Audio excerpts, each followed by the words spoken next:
Generally कसं असतं की पुरुष साधारणतः 18 ते 24-25 पर्यंतच्या वयात त्याच्या शारीरिक संबंधांच्या भावना अतिशय तीव्र असतात. त्याचे हार्मोन्स पीकवर असतात. याउलट स्त्री म्हणाल तर 30-32च्या पुढे साधारणतः 38 वर्षापर्यंत वगैरे तिच्या शारीरिक संबंधाच्या भावना तीव्र असतात.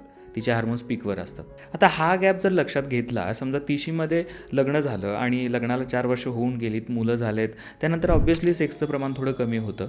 पण आता जी स्त्री आहे तिच्या भावना तर वाढत आहेत, तिचे हार्मोन्स तर जास्त ॲक्टिव्ह आहेत. मग स्वाभाविक आहे की तिच्या अपेक्षा नवऱ्याकडूनच असणार. नवऱ्याला वाटतं की यार हिला आत्ताच काय झालं आहे, हिला तर रोजच संबंध लागायला लागलेत, किंवा माझी कामं इतकी वाढून ठेवलेत, इतके टेन्शन्स आहेत माझ्या मागे आणि हिचं काय मध्येच. नवऱ्याला वाटायला लागतं की माझ्या भावना जशा कमी व्हायला लागल्यात तशा तिच्याही व्हायला पाहिजेत. पण असं नसतं.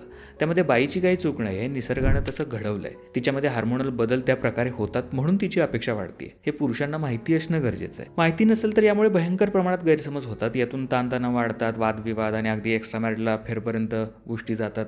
त्यामुळं सेक्स एज्युकेशन खूप गरजेचं आहे. या विषयावर नात्यात मोकळेपणाने संवाद होणं महत्त्वाचं आहे.